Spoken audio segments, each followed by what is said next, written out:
Busy si Pastor ng buong linggo. Praise God. So, salamat sa Panginoon sa araw na to. Ang Panginoon po ay kakatagpuin po tayong lahat at kinatagpo po tayong lahat. Ang prayer ko talaga na baguhin yung ating mga buhay. Sali ako, of course. Hallelujah. Praise God. Welcome po lahat ng mga bisita at mga lumang bisita. Hallelujah. Tayo yun, mga lumang bisita. Ipagpatuloy po natin yung ating mensahe sa 7 churches. Yung 7 churches po ay the Church of Ephesus in Revelation 2 verse 1, Church in Smyrna, Revelation 2:8, a Church in Pergamos, Revelation 2 verse 12, Church in Thyatira, Revelation 2 verse 18, and then ngayon po ay Church in Sardis. And then sa next pa, Church in Philadelphia, and then the last church is the Church of Laodicea or Church of the Laodiceans. Okay, so ito pong 7 para sa review lang. Ito pong 7 mga churches na pinangalanan dito ay sa Turkey po ito kung ngayon. Kasi ang tawag ng Turkey dati ay Asia Minor. Tapos, may pinangalan pang iba hanggang sa naging Turkey na ngayon. So, yung 7 churches ay magkakalapit-lapit lang. Pero, yung distansya lang ng Sardis at Pergamos is 72 kilometers. Hindi naman masyadong malapit yun. O, 72 kilometers is parang Tacloban to Southern Leyte na. Almost, siguro mga mahaplag. So, wala lang alam yung hindi Tagalete. So, praise God. Ganon kalayo. Pero para sa kanila, mga magkakalapit lang yun dahil gawa nga ng kunti pa lang ang mga churches dati. Hallelujah. So, itong 7 churches ay nagrepresento ng 7 ugali. 7 ugali ng Christians or 7 ugali ng simbahan mismo as a group. Okay. So, hindi ko na-reviewin yung 4 na mga churches na yon na pinangalanan. Pero ang mga church dati, ang pangalan nila ay pinangalan din sa lugar. Kasi siguro naman, sa isang lugar, halimbawa, Church of Esperanza. So, isang church lang. Sa kanila parang isang bayan or isang city na mismo, isang church lang. Ganon ka, ano ba yun? Scarcity of church talaga dati.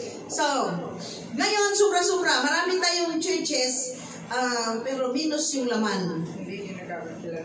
Hindi rin pero dati kami, mga 1970s, 1980s, nagkakakilala kasi nag-iimbitahan. Pero dumating ang araw na pag naimbita ka sa laing church, sa ibang church, ay iimbitahin ulit ng pastor or ng mga leaders. Oo. Tapos Christian ka? Oo. I-try mo sa amin, mas maganda. Yun ang hindi natin sana marinig dito sa ating church. Huwag nating sabihin mas maganda yung atin. Dahil the same Jesus na winorship nila, yun din ang winorship natin, ang sinasamba natin dito. At saka, huwag po tayong mag-imbita katulad noong ibang mga young people natin dito, inimbita ng mga kaklase nila kasi nga, Christian na sila. Ibig sabihin, wrong po yun. Mag-invite po tayo ng mga tao na hindi pa na sa church. Oo. Medyo kabastusan, yung Christian ka classmate, lipat tayo sa church namin. Imagine ka, taga rito, tapos maglalakad papunta doon dahil inimbitahan ng kaklase. Yung mga ganong style, akala nyo, nandito yan, alam ko yan. Kasi kilala ko yung mga bata na yan dahil dito yan nag-umpisang magbasa ng ABCD. So, pero ang aano ko na lang, hayaan mo na lang upang hindi mabulabog yung kanilang mga utak. Pero tayong nandito, wag po tayong mag-imbita sa ibang mga church. Bakit hindi tayo mag-imbita? Dahil nandoon na sila. Pinag-preach na sila ng gospel. Ano pa bang gospel? Bakit magkaiba bang gospel? Gospel nila, iba ba? Gospel natin dito. Ang ating gospel dito ay si Jesus Christ ay pumarito at ipinanganak. Pagkatapos siya ay pinatay. Pagkatapos siya ay nabuhay ng maguli.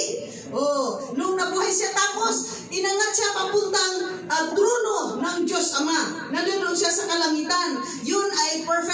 ng ating kaligtasan. Niligtas po tayo dahil namatay siya, ang kanyang dugo, ang siyang nabuhos doon sa cross ng Kalbaryo upang tayo magkaroon ng kaligtasan. So, ang perfection ng kaligtasan, nandoon na si Jesus. He is more than conqueror. He is a conqueror of death. Hallelujah. The same gospel. Hallelujah. Kung meron pang ibang gospel na piniprint sa ibang church, ay mali na po yun. Hallelujah. Praise God. Kaya, kung mag-invite po tayo, yung halos wala pang kamuang-muang sa paglilingkod sa Panginoon. Pero yung mga galing probinsya, galing kung saan, galing Makati, tapos nandito na, naghahanap ng church, welcome po tayong lahat. Amen. Amen. Yun po ang respetuhan. Ang tawag niyan sa Bible School ay ministerial ethics or etiquette. Ibig sabihin yung lumabag doon, walang etiquette. Oh, di ba? Hallelujah! Praise God. Okay, so nandito na po tayo sa Revelation 3, verse 1. And unto the angel of the church in Sardis write, These things saith he that hath the 7 spirits of God and the 7 stars. Dito, nung pagdating dito talaga, nag-iisip ako. Kasi itong lahat na to, ang sumulat na diniktahan ni Jesus Christ ay si John the Beloved, si John the Apostle, yung kapatid ni James na anak ni Zebedee. Pero matagal na tong panahon na kasi si Jesus ay pumunta na sa langit. This time na nandoon siya sa Turkey, isinama pa niya yung nanay ni Jesus. Bakit? Ihinabilin po. Habang bago malagutan ng hininga si Jesus, sabi niya, anak, hindi, anak, ang sinabi niya kay John, anak, alalahanin mo ang iyong ina. So yung ina na sinasabi ay yung ina ni Jesus. Na si Mary. Okay. So ibig sabihin, alagaan mo yan. Ay Mother's Day ngayon paalala. Amen. Paalala. Si Jesus mismo ay nagrespeto kay Mary. Sa totoo lang, kung halungkatin natin, si Jesus nung nailagay ng banal na espiritu sa sinapupunan ni Mary ay buong fetus na po. Buo tao na po siya doon. Wala na pong ginawa ang egg cell. Wala din pong sperm cell. Kundi buong Jesus nandoon at nasa sinapupunan ni Mary. Siya po ay surrogate mother lang po talaga. Wala pong kinalaman. Pero utang na loob, makita po natin yung pag-aruga ni Mary upang siya ay maging example na tao talaga si Jesus. At tao siya upang siya maging example sa atin mismo kung paano natin sundan ang pag-uugaling Kristiyano magsimula sa buhay ni Jesus. Kasi hindi tayo susunod sa Kanya kung sabihin, buti ka, kasi galing ka langit tapos bigla ka na lang lumapag dito Pero yun kasi, yung pinagdaanan ni Jesus, pinagdaanan din natin. Ang kakaiba lang talaga, hindi po siya ipinanganak sa sexual relationship. Hindi po talaga. Binitbit po siya ng banal na spirito dahil inutusan po ng Diyos Ama na siya ay mabuo at ang Holy Spirit po ang naglagay sa kanya mismong sinapupunan. Inulit-ulit ko po yan kasi kahit Kristiyano, pag hindi ka nagbasa ng Bible, hindi mo po yan mahalungkat. Nandiyan lang po yan sa gospel, hindi mahalungkat-halungkat. Kasi mahirap kasi halungkatin yung hindi binabasa. Okay, so praise God. So ngayon, si Jesus Christ, sabi pa dito, and unto the angel of the church in Sardis, write. Dito, ang sinabi ko kanina na medyo, dito ako na-strike, dito sa, parang the angel of the church in Sardis, write. So, ang messenger, kasi isang interpretation ng angel is messenger. Tapos, ang pinasulat nito ay si John. Tapos, ang isang founder ng mga churches, ng 7 churches na yan, ay si John. And John was the first messenger of the gospel in those churches. So, sabi dito, And unto the angel of the church in Sardis, write.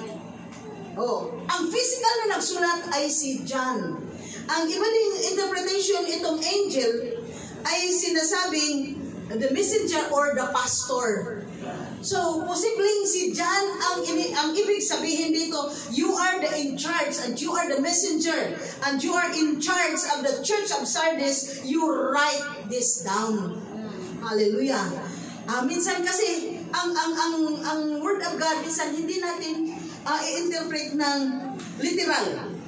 Okay. Minsan din hahalungkatin mo pa din talaga sa mga prayers at sa revelation ng Panginoon. Kaya sabihin natin, mahirap kasi magbasa ng Bible Ay, hindi pa nga naumpisa, nahirapan na. Okay. This thing saith he that hath the 7 spirits of God.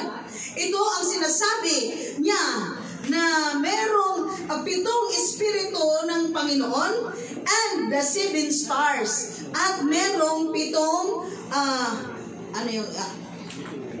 bituin? May 7 bituin.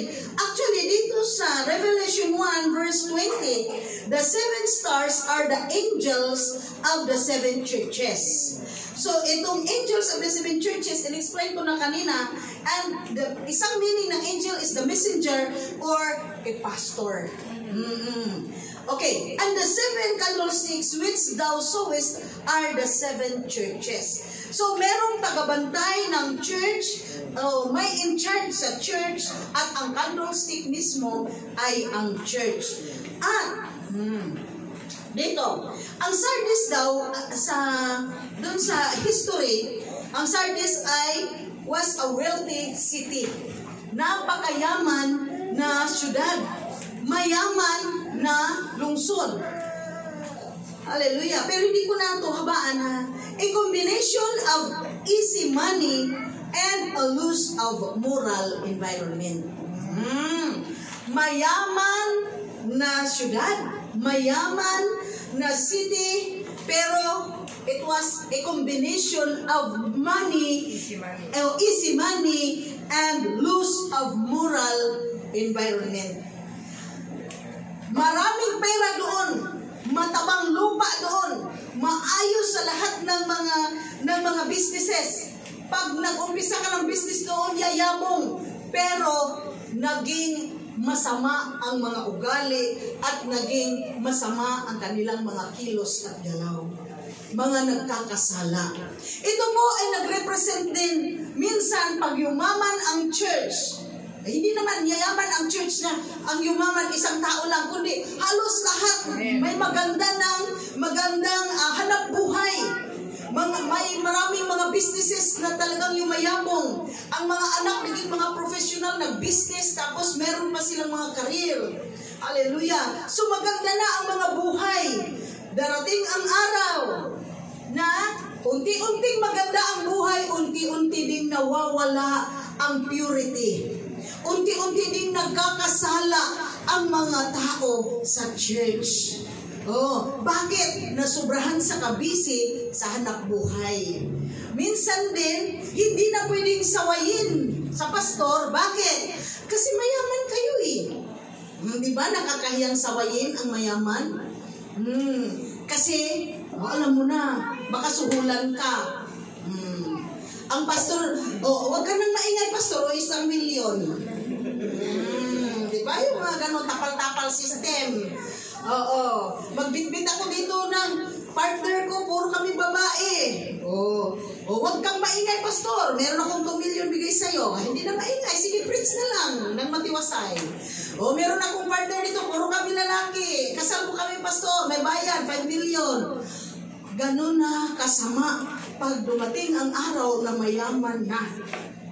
Kaya isang pastor sa Amerika sabi niya, kaya siguro hindi dumami ang mga members ko kasi Sa umpisa pa lang daw, pag pumasok daw yung medyo maraming kasalanan, sasabihin, ano yung sabi niya?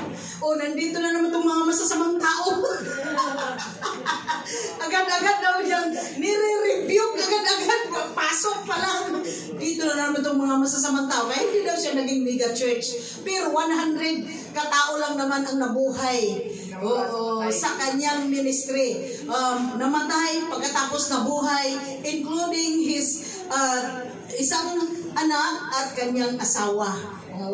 So praise God. Kung hanapin niyo yan, si Andrew Wommack. Okay. So patuloy tayo. In verse 1b.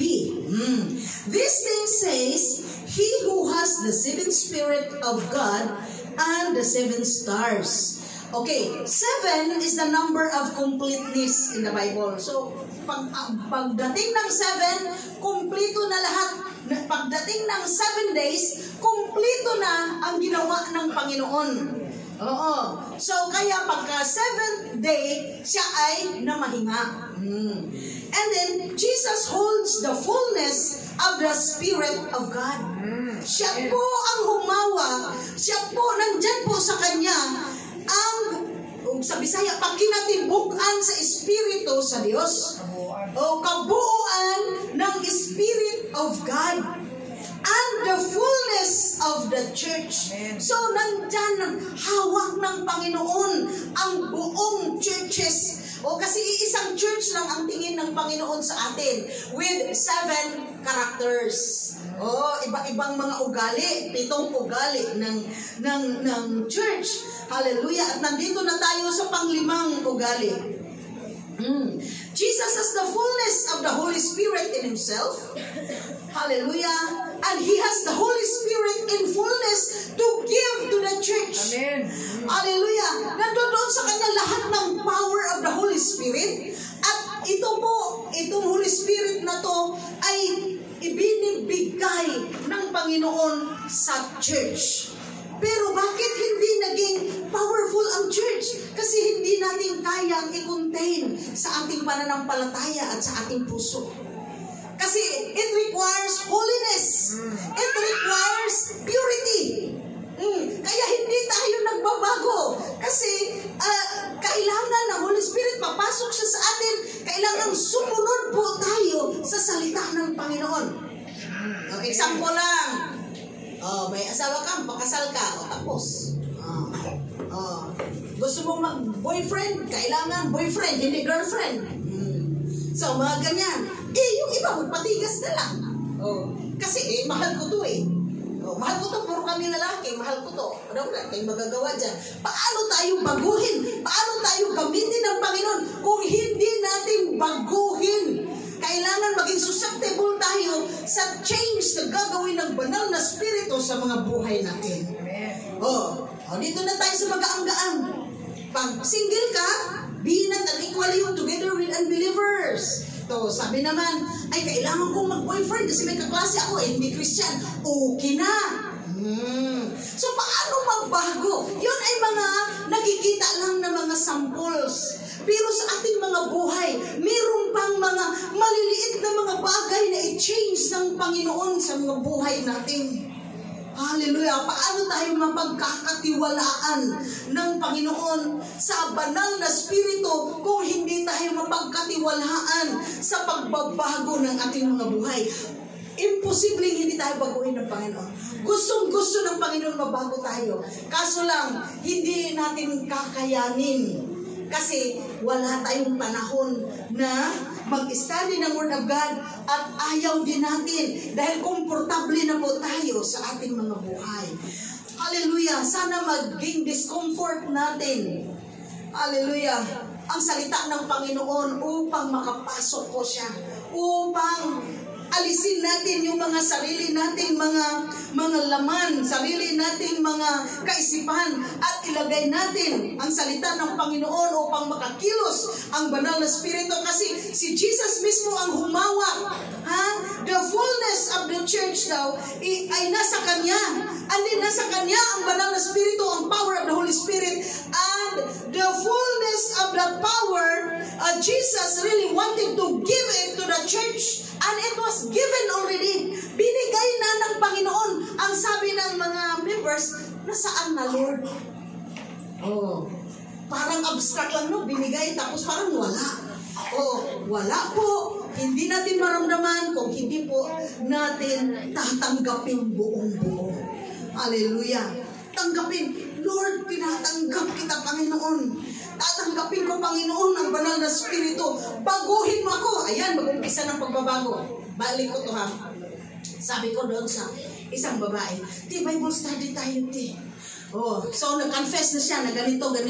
Sabi ko, ang madali lang yan, ipag-pray kita na yung lalaki niya na hindi na bumalik sa'yo. May pamilya pala yan doon sa hindang. Sabi niya, oo nga, pero mahirap kasi siya na nagpapakain sa akin. Sabi ko, hindi ka naman mga putol-putol yung iyong paa at kamay. Oo, bakit ba kailangan may magpakain sa'yo? Ang Panginoon na magpakain sa'yo. Hallelujah. Sabi niya, sige, tulungan mo ako, sister. Kasi Christian siya eh. So, nag-pray. Pagka next week, sabi niya, sister, parang ayoko na. Anong ayoko na? Ayoko na mag-Bible study. Bakit?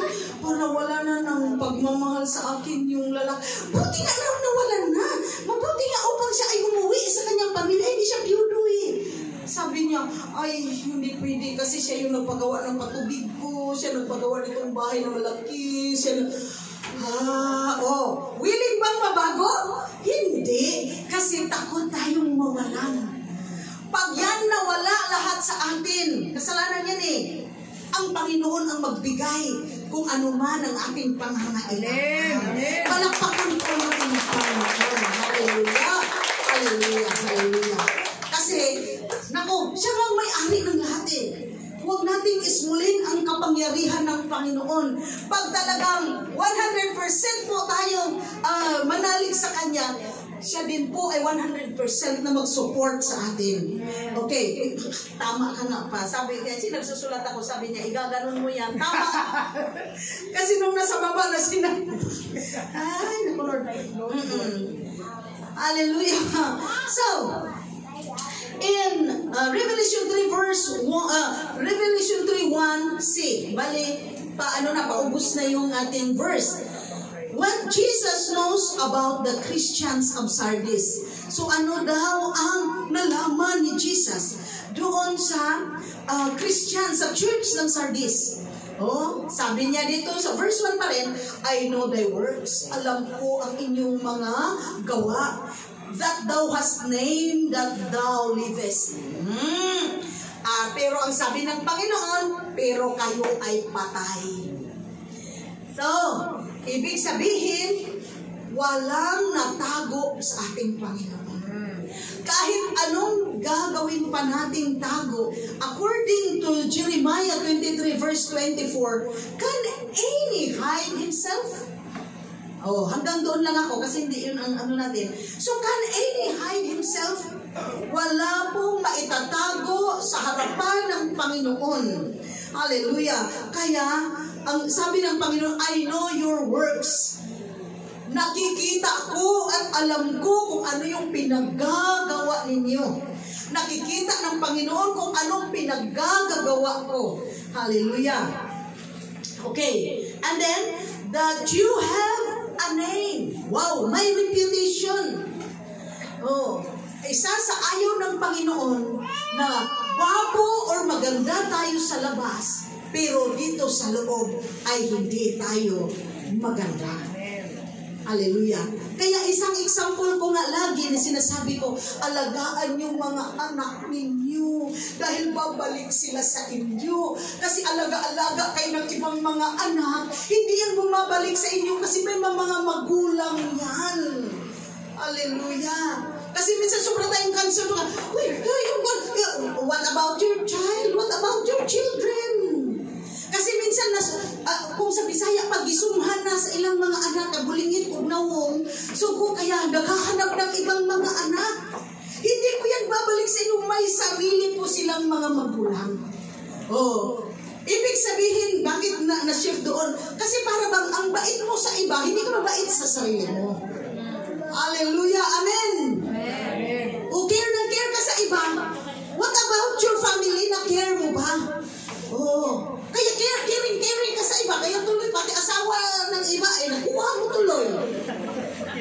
kasi kinikik sa care. Hallelujah, hallelujah. Minsan na kahit ako pa. Oo. Basta ang masasabi ko lang, pag hindi yan sa'yo, naku, nakakatakot. Hallelujah. Kaya, kailangan, mas kung mabait tayo sa labas, mas mabait tayo sa loob. Hallelujah. Masuwain kasi itong nasa loob Ay, yan ang premium mo. First prize. Oh, ayusin mo yan. Halikan mo yan. First prize mo yan. Hallelujah. Pare-pareho lang tayo. Merong mga sufferings. Oh, sa family. Ganun talaga. Wala tayong magagawa. Iiyak na lang. Sabi pa, iiyak mo na lang yan sa langit. Hallelujah. Oo, kasi ito, lesson ng mga hindi pa nag-asawa. Kasi pag nag-asawa tayo, kailangan nating i-care ang ating sarili. Kasi maganda lang yan pag ligawan pa. Love na love mo nangyari. Pag nandyan na sa'yo, naaabuso mo na. Bakit? Kasi nandyan na maintain Nawawala na yung excitement. Kaya tuloy yung mukha nasa labas. Yung mukha nasa barkada. O, hindi na po ang mukha natin sa barkada. Kasi dito, kailangan, hallelujah, hindi tayo maganda ang reputation sa labas, tapos hindi maganda ang reputation natin sa loob. Okay. Halimbawa, kami din, mga pastor, kung attend kami ng attend kung saan-saan, ang gwapo-gwapo na namin sa lahat ng mga churches, pagkatapos tayo dito, ay hindi pala naalagaan. So gusto lang ng reputation, Pastor, kilala na, mula apari hanggang hulo. Pero, what about your church? Gaano na kaya ang quality at ang quantity? Ano na kaya nangyayari? Nangyari sa amin yan ni Pastor doon sa Tacloban. Pagdating ng paglapag namin ng Tacloban, invite doon, invite dito, invite doon, invite dito. Sa umpisa, sige. Katagalan sabi ko pa, wag na. Kasi, sila naalagaan kasi gusto nilang marinig yung mga preaching natin. Pero, what about our church? Ang liit ng church natin. Hindi pa natin nagawa. Bakit tayo nilang kinukuha? Pagkatapos mo mag-preach, uwi ka. Anong uuwian mo? Wala kang uuwian. Kaya katagalan, hindi na kami nagpa-invite. Kasi kailangan ma-focus tayo sa sarili natin. Amen. Sana naintindihan, sana naka-communicate po ako. Oo. Hindi tayo maging masama sa labas, pero the more na maging mabait tayo sa loob. Naintindihan. Maging mabait ka sa anak mo, maging mabait ka sa asawa mo, basta kung anong nandyan sa'yo, yun ang jurisdiction mo. Hallelujah. Kasi mahiya tayo pag lumaki yan. Oh, kami matatanda na kami. Oh, may nakita na akong ganyan, hindi ko nilang sabihin, nakabigil. Nakakapagod, mag-ilit-ilit. Oo. Hallelujah. Sabi pa ng ate ko, hindi na, huwag nang ganun na styling. Kasi nakakahiya pala pag lumaki na sila. Totoo. Kasi nung lumaki yung maman, yung pinalo mo yung maman, ikaw naman naghirap. Kakahiya yun. Hallelujah. Kasi suwail, kasi ano may mga suwail, kasi mga suwail, hindi naman tayo dati. Oo. Hallelujah. I-ano natin sa mga prayers. Ilubog natin sa mga prayers sa ating mga anak, ating mga, kung anong meron tayo. Ilubog natin sa mga prayers. Kasi, sa dami na naming inalagaan. Hallelujah. Kasi, 18 years old pa ako, Christian na Wala pa akong anak, Christian ako Grabe kong makaalaga kahit sino. Magpa-enroll. 10 kabataan, ipapa-enroll ko yan. Ako lang mag-isa doon, magpa-enroll. Hindi ko yan kaano-ano. Pero sa totoo lang, mabuti kung nakasabi sa akin, ay, Pastora, thank you. Praise God, nung birthday ko may isa. Thank you. Sabi ko, uy, hala! Sabi ko, ginano ko talaga yung comment. Sabi ko, uy, hala! Naalala mo? Kung nabasa niyo yun. Oo. Sinabi ko, uy, hala! Oo. Naalala mo? Praise God. Praise God. Pero kung anak mo yun, anak mo talaga yun. Amen. Anak na graduate yun. Grabe talaga nung dumating kami doon. Taupo, hindi kami binuksan. Taupo. Kami pa naman siguro 3 engineer. Taupo, hindi talaga nagbukas. Kami at agil. Nung kami din, matagal din kami din ni Jinjin. Pagkatapos, bumungad yung nanay. Sabi ng nanay, ay, alam mo, pastora, nakatapos yun si so-and-so. Dahil sa, yung teacher niya sa grade, yung teacher ng grade 1, isip-isip ko, itong matandang to, nakalimutan ata. O, wala na lang. So, mas maigi yung focus to your own children. At maging mabait sa iba. Naintindihan? Focus your own children. Hindi yung pagpamangkin, mahal na mahal mo. Pag anak mo, hindi mo pamahal. No! Mas mahalin ang anak kaysa sa mga pamangkin. Ito ay side trip lang talaga dito sa message na to. Kaya ang gustong ipalabas dito, walang reputation. Bahala sila kung anong sabihin nila. Basta you are, inside, you are doing fine and you are doing good. Amen. Hallelujah. Minahal mo nanay mo, minahal mo kapatid mo, minahal mo nandyan. Pagkatapos, may reflection yan doon sa labas. Pero yung minahal mo na yung mga tagalabasa, hanap ka pa ng mga tao, dito kami tulog sa amin. Pero yung nasa loob, kumusta? Nag-away-away na. Hallelujah. Sana po. Hallelujah. Masakit man. Kasi minsan, kung natatamaan tayo, parang gusto. Kasi ang gusto talaga natin, yung gusto natin ang masusunod, hindi ang gusto ng kalooban ng Panginoon. Pero ito, experience namin talaga to. Kaya sabi ni Mami Luz, hindi na natin gaganituhin. Kasi yung si Mami Luz, kung makapaluhod, paluhurin ka ng bigas, may bigas, may aklat pa dito. Yung pinaluhod niya, yumaman, hindi po dito sa Amerika po. Kaya sabi niya, hindi na. Praise God, nag-surrender, pero tapos na. Di ba nakakahiya yun? Oo. Hindi kasi, iba kasi ugali nito. Hala, pinagpala ng Panginoon. Ang ibang ugali. Oo. Tapos tayo naghirap. Glory to God. Okay, hallelujah. So, that you have a name. Ibig sabihin, huwag talaga na puro lang palabas ang ating ugali. Kailangan totoo, by heart, galing sa puso. Dahil nakita po ng Panginoon yun. Okay, that you are alive, sabi pa niya. Na buhay ang church ninyo.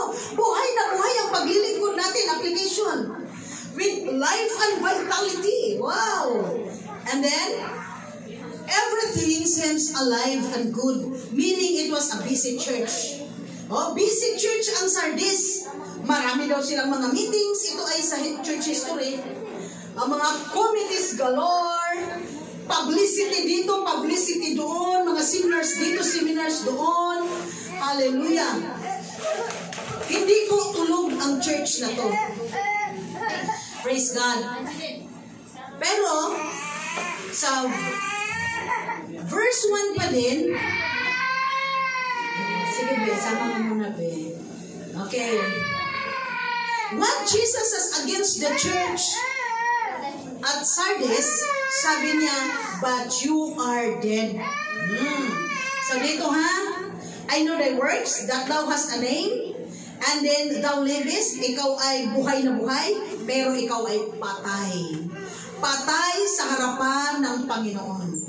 Ang application po natin dito, ito kasi as a group, as a church. Pero ang application po natin dito, hindi po kung Bisaya pa ayaw magpakaarunin nun. Huwag po tayong magpakitang tao sa paglilingkod sa Panginoon. Tutuhanan po natin ang paglilingkod natin sa Panginoon. Yung dito po, pagsamba natin, a group worship. Pero sa bahay natin, meron din tayong individual worship. Hallelujah. Mag-render din tayo ng individual worship sa Panginoon. Dito nagbabasa tayo ng Bible. The more na magbabasa tayo, busy ako, pastora, maghanap ka ng panahon. Hallelujah. Kung nag-pray tayo dito, the more na mag-pray tayo sa ating bahay. Kasi walang limiti sa oras sa ating bahay. Dito kasi limited lang. 2 oras, parang lahat parang umaano na kasi tatayo na dahil magla-lunch na tayo. Pero sa bahay natin, pwede tayong manalangin ng matagal. Busy ka sa araw, pwede sa gabi. Bigyan natin ng sakripisyon, konti para sa Panginoon. Magising ka ng alas 4 hanggang alas 6 ka pray sa kamagsaing. Hallelujah. Estudyante ako the more na, kasi naging estudyante din kami dati. Bakit kami, marami kaming binasa na Bible kaysa sa ngayon, kumpara nung estudyante kami. Bakit? Hindi ka naghanap buhay. Bakit hindi ka makakabasa ng Bible? Hindi ka naghahanap buhay. Kasi ang Bible dati, yan ang cellphone namin. Ito yung nandito. Walang radiation. Walang radiation. Ito yung dito, dito, lagi. Pagkatapos, pag walang unan, ito uunanan. Ito yung laman ng aming bag, ng aming backpack, ng aming shoulder bag. Hindi po cellphone, kundi Bible po talaga. Totoo po yan. Yung may mga packet, ano yung dito? Mga bulsa, mga lalaki. Ang nakalaman dyan ay New Testament na Gideon, yung blue, yung brown, yung green, yung puti na Gideon. Dito po yan nakalagay. Pero ngayon, anong nakalagay? Sana lumakas ang radiation. Hallelujah. May mga ganito, mga pocket notes. Kami dati may mga ganito. Kaya binalik-balik ko na yung mga ganyan Hallelujah. Kasi nagbiktima din tayo sa mga cellphone na yan Kuya, cellphone lagay mo dyan. Hayaan mo siya. Okay. Pagkatapos balikan mo kung gusto mo. Kasi wala naman nagbabawal dyan. Ang bawal kung wala ka na talagang oras para sa Panginoon. Hallelujah. Yes, Jesus. So, ang sabi ng Panginoon, ikaw ay patay. Akala mo, ang galing-galing mo sa church mo. Akala mo, maayos ka, patay ka sa harapan ng Panginoon. Talagang nanalangin ako, Lord. Sana tanggap mo itong serbisyo namin or serbisyo kong konti. Hallelujah, na hindi mo ako tawagin patay. Okay, despite the reputation of life, kahit pa daw mayaman kang tingnan, maganda kang tingnan, ang galing-galing mong umawit, ang galing-galing mong lahat sa mga musical instruments, pero sa mata ng Panginoon, Jesus saw them, hallelujah, for what they really were. Okay, a good reputation is no guarantee of true spiritual character. Hallelujah. Natural pag may bibihisan ka, magbihis ka ng maayos sa paglilingkod sa Panginoon. Pero hindi yan ang talagang batayan upang sabihin that we are more spiritual than them. Yung lumalabas po sa puso natin, yung lumalabas po sa ating puso. Hallelujah. Yung paghakot po natin ng mga kaluluwa para sa Panginoon, or kahit hindi sila mahakot, sabihan lang. Kasi sabi, gusto mo lang ng marami pastora upang gumamit tayo dito, upang ganyan. No, hindi po. Masabihan mo lang ng salita ng Panginoon. Yung kapamilya po natin, sabihan natin ng salita ng Panginoon. Hallelujah. So, at hindi yan, wala pong grading, wala pong class record dito. Ang Panginoon ang may class record sa atin. Hallelujah. Hallelujah. Mamaya kasi aabot tayo doon sa Book of Life. In verse 3 pa din. Tapos, hallelujah. No. In verse, in chapter 3, verse 2 to 4. What Jesus wants the church at Sardis to do. Sa verse 2, sabi niya, be watchful and strengthen the things which remain that are ready to die. Kailangan, kung sa Bisaya pa, para sa mga Bisaya, mabinantayon o mapagmasid. Vigilant po tayo. Hallelujah, nagmamasid-masid po tayo. Nakikita po natin una, magmasid sa sarili po. Ibalik po talaga sa sarili ang pagmamasid. Kasi masubrahan tayo ng masid sa labas, maging marites tayo. Hallelujah. Ibalik ang pagmasid sa sarili po. And strengthen the things which remain. Kung meron pang konting pananampalataya sa Panginoon, patibayin po natin ang ating pananampalataya. Amen. Hallelujah. Magtanong po kung anong mga kaparaanan upang tumibay ang ating mga pananampalataya. Hallelujah. Kasi daw, ready to die na. Yung mga kunti na lang ang pananampalataya, kunti na lang mawawala na yan sa church. Kunti na lang mawawala na sa pananampalataya. Please, hallelujah, strengthen your faith in God. Amen. Hallelujah. For I have not found thy works perfect before God. Si Jesus mismo po ang nagre-rate sa lahat ng ating mga gawa. Siya po ang naggrado sa atin. Kaya huwag po tayong mag-alala. Hindi naman ako nakita ni Pastoran, galing-galing ko na nga mag-drums, galing-galing ko na nga dito, galing-galing ko na nga. Ay naku, maliit ang mata ni Pastora, hayaan nyo yan. Ang Panginoon po ang nakakakita sa lahat ninyong ginawa. Kaya nga, hindi ako pumupunta pag sa Sabado, mga ganyan. Upang hindi kayo nakatingin sa, huwag kayo tumingin sa akin, sa Panginoon kayo tumingin. Naku, Lord. Nagkukurik-kurik lang ako ng konti. Ano ba yun? Ganyan-ganyan. Pero sa Panginoon po talagang. Kasi kung sa Panginoon po natin ilagak lahat ng mga gawa natin, anong mangyayari? Magiging perfect before God. Pero kung sa tao natin ilalagak, hindi po perfect, kulang, sabi ng Panginoon. Hindi po pumapasa sa standard ng Panginoon. Hallelujah. Kaya kung anuman yung binitbit natin para sa Panginoon, ay ibigay talaga sa Panginoon. Hallelujah. Okay. Be watchful. And then you need to examine. Kung watchful tayo, i-examine talaga natin. I-protect. Protektahan natin kung anong meron tayong pananampalataya. Protektahan natin, hallelujah, ang mga taong mga nasasakupan sa atin. Pamilya. Kami, pamilya plus church. Kayo din, mga leaders, pamilya plus church. Hallelujah. Praise God. Kailangan careful tayong mag-observe. I-observe po natin. Kailangan careful tayo kasi akala natin, tapos maling akala pala. Strengthen the things which remain that are ready to die. It was not too late. Pero malapit na your faith in God.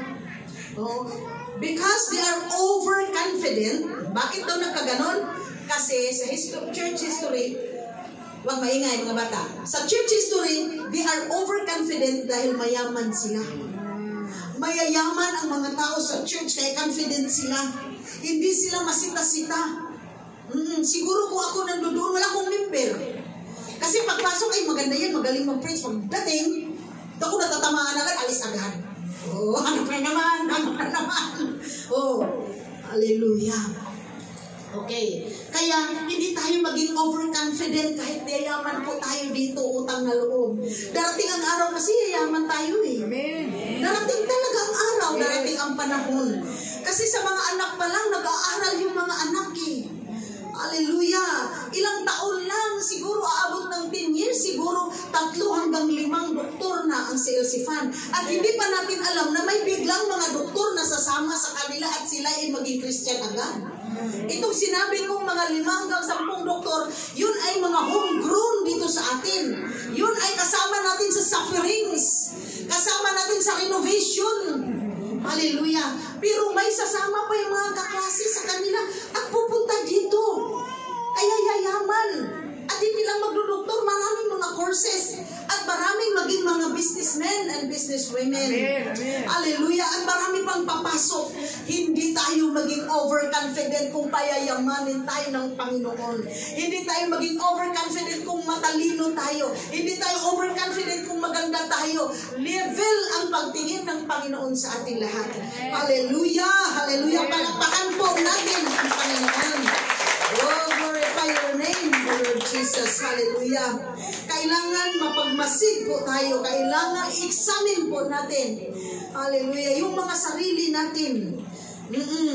At sana po, pag na-examine din tayo ng mga kapatiran, huwag tayong magalit upang matuto tayo.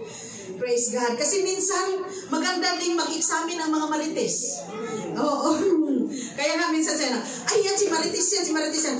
Hayaan mo yung may marites para alam natin kung ano yung mga mga updates, mga balibalita sa mga gilid-gilid. Oo. Hayaan na yan sila.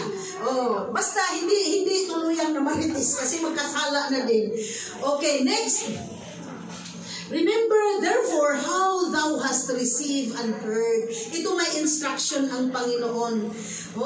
Kung paano daw tayo nag-umpisang tinanggap si Panginoong Jesus bilang Panginoon at tagapagligtas, kailangan nating panghawakan. Balikan po natin yon. Kasi there are times Christian ka na matagal. Pagkatapos ng hina ka, nakalimutan mo yung excitement mo dati. Paano natin tinanggap ang Panginoon? Paano tayo sumayaw sa Panginoon noong umpisa? Paano tayo umiyak sa Panginoon noong umpisa? Bakit ilang linggo na hindi ka na makaiyak-iyak? Nawala na. O sa Bisaya, pawanay, hanaw. Na basta na lang napasok, tapos lumabas, parang walang sumagi. Kaya, ibalik lang sa Panginoon. Lord, patawarin mo ako, Lord, ibalik mo, baka na-backslide ako, Panginoon. Sabihin natin sa Panginoon, the Lord, our God is faithful. Hallelujah. Hold fast. Ang ating kaligtasan, kailangan nating panghawakan. And then, kung nagkasala man, repent. Amen. Yun ang instruction ng Panginoon dito sa verse 3, chapter 3. Alalahanin kung paano mo tinanggap ang Panginoon. Tapos panghawakan mo ang kaligtasan. And then, pag nagkasala, humingi ng tawad at magsisi. Hallelujah. Verse 3 pa din, verse 3b, if therefore thou shalt not watch, kung hindi daw tayo naging mapagmasid, I will come on thee as a thief. Kailangan makinig doon sa instruction ng Panginoon. Hinumdumi kung kanusa ka ni dawat ni Ginoong Jesus. Wawarayin ko. Hahanumduman mo kung saan ka kumarawat kang Ginoong Hesukristo.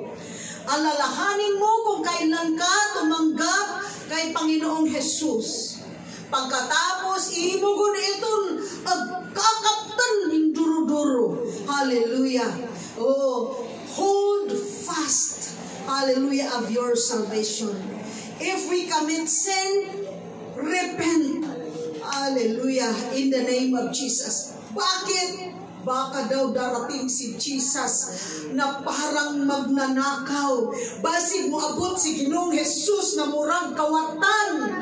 Hallelujah. Hallelujah. Na hindi mo mamamalayan. Thou shalt not know what hour I will come upon thee. Itong pagdating ng Panginoon, pwedeng dumating siya at ikaw ay magkaroon ng judgment, or the church mismo magkaroon ng judgment, or darating siya ng rapture at mapag-iwanan tayo.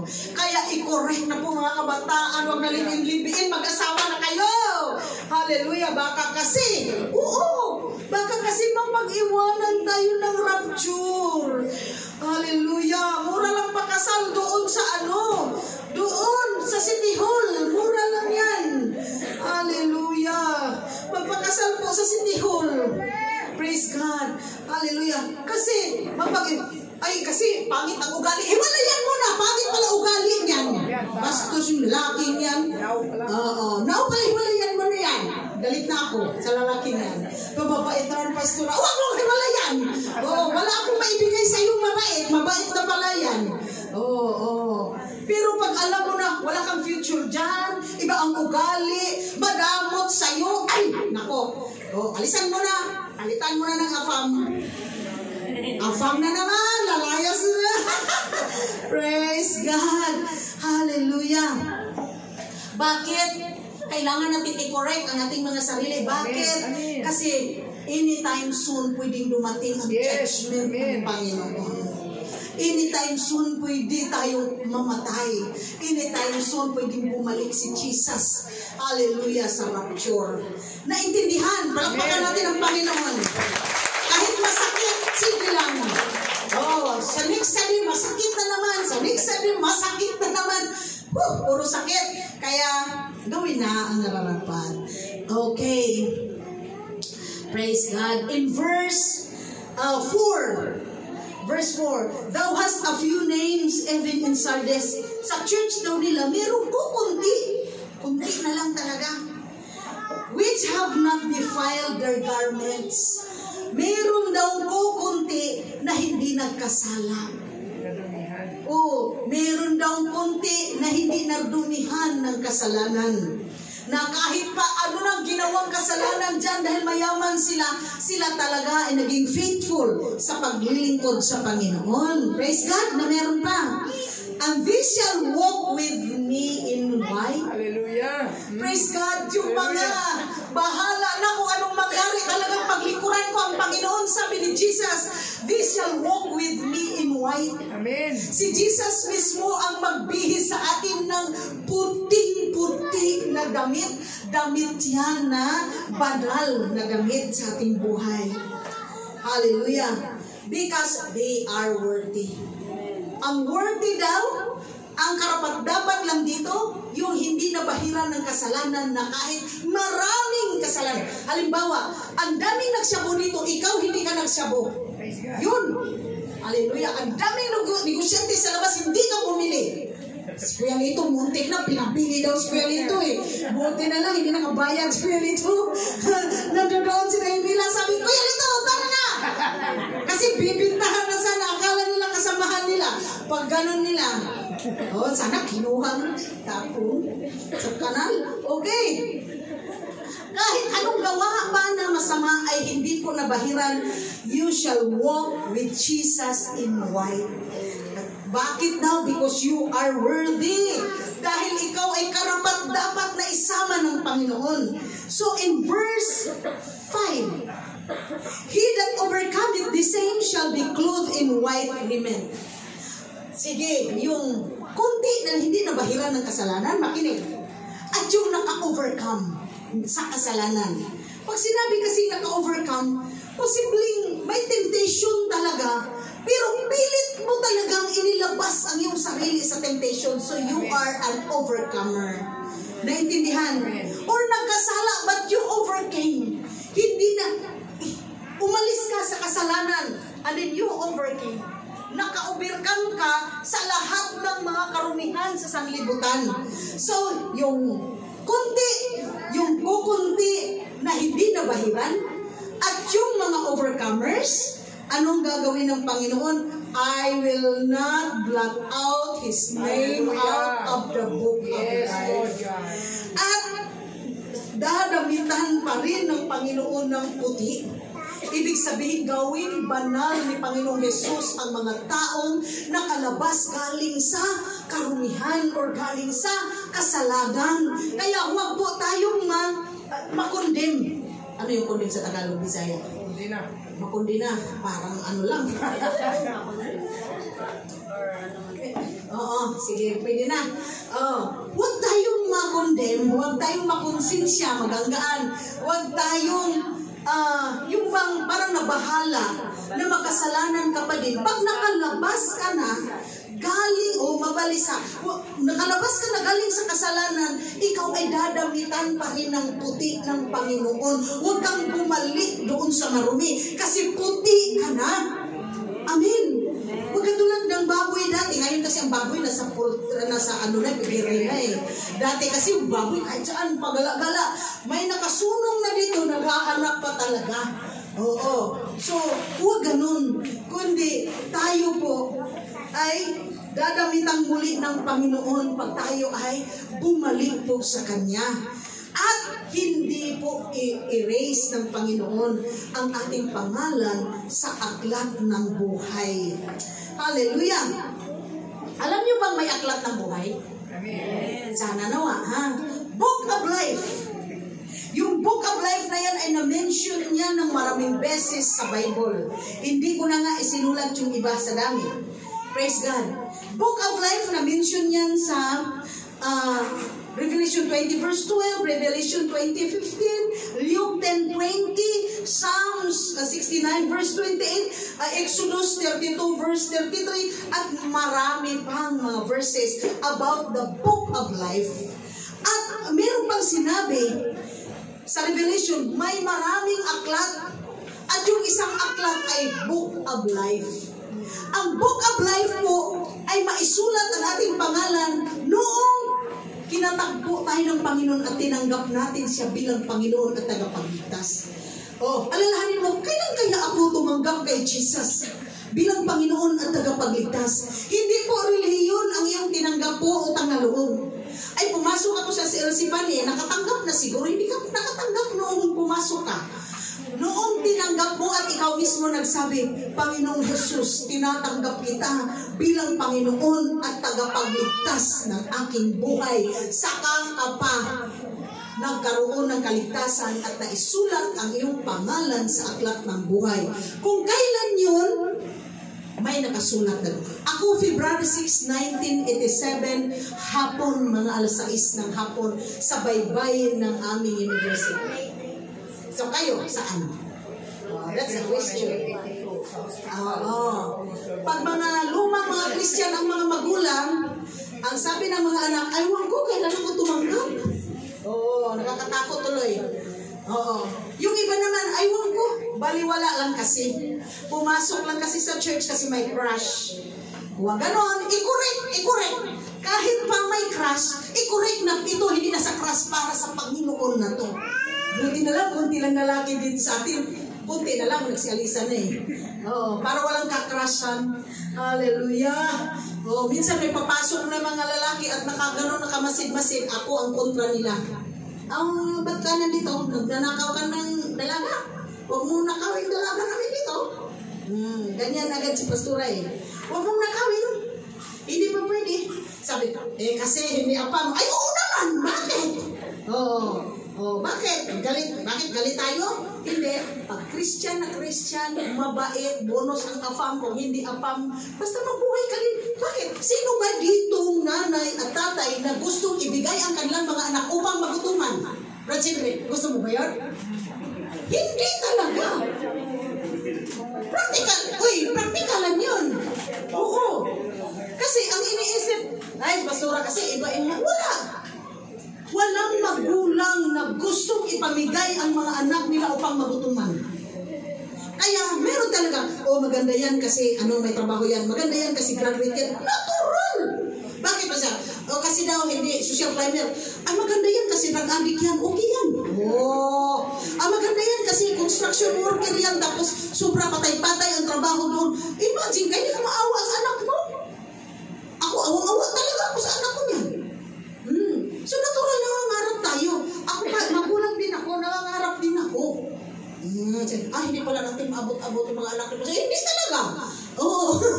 Kailangan mo talaga mag-aral ng mabuti, maging Christian, maging mabait. Amen. Bonus ang kagandahan. Alam nga naman din yung sobrang pangit naman talaga aakyat sa bahay mo. Gusto mo ba yun? Parang mumu na. Naman. Gano'n naman talaga yun. Kahit sino, kahit si Ate Tere, di ba, natural, masaya ka.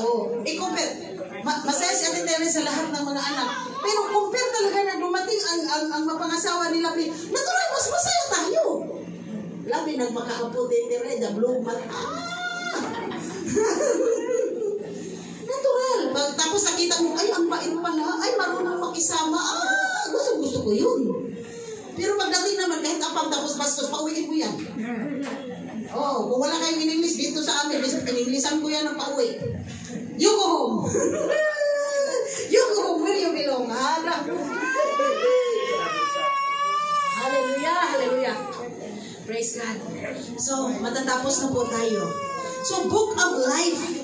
Hindi daw i-erase ng Panginoon ang ating mga pangalan sa Book of Life. Yes, Lord. Hallelujah. Jesus will confess your name before His Father and before His angels. Hallelujah. Pag tayo po ay maging overcomers, pag tayo po ay malinis harapan ng Panginoon o kaya umalis galing sa kasalanan, tayo po ay sasabihin nating pangalan sa harapan ng Diyos Ama. Ang magsasabi mismo si Jesus Christ, our Savior.